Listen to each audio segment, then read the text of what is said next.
Hello guys, আসসালামু আলাইকুম। সবাইকে শুভ সকাল। কেমন আছেন সবাই?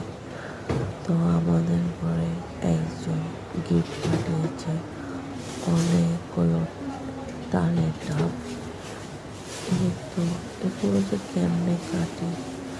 তো দেখেন এতগুলো নিয়ে আসছে, এখন কাটা তো অনেক কষ্টকর হয়ে যাচ্ছে।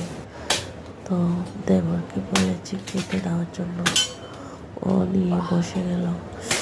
তুমি এটা দিয়ে গিয়া করতে ডাব পারো, ব্যবসা করতে পারো। ওর দিয়ে কাটাতে হয়েছে আমার। কি বলো? এখন এগুলো নিয়ে কি করবো, আমি তো পারবো না। ছেলে মানুষ দেখে ওকে বললাম এগুলো আমাকে কেটে দাও।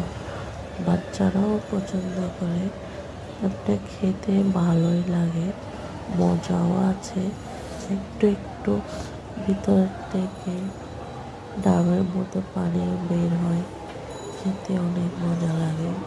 কিন্তু একটু বড় হয়ে গেলে তখন এত বেশি মজা লাগে না। এরকমের মতো কিন্তু খেতে হবে। এরকম যদি খেতে পারেন তাহলে অনেক মজা লাগবে আপনাদের। তো আমি বলছি একটা একটা করে সব কেটে দাও, আমাকে ফ্রিজে খেতে পারবো। তো আপনারাও ট্রাই করবেন, এটা আসলে অনেক মজা। আমি আগে কখনো এরকম পছন্দ করতাম না, খাওয়ার জন্য এত আগ্রহী ছিলাম না। তো ওদের আগ্রহী থেকে কাটার স্টাইল দেখে আমারও খেতে মন চাইলো। তো খেয়ে দেখেছি আসলে অনেক মজা। তো আমি তো এটার পিঠা খাই, এটার পিঠা অনেক মজা লাগে আমার।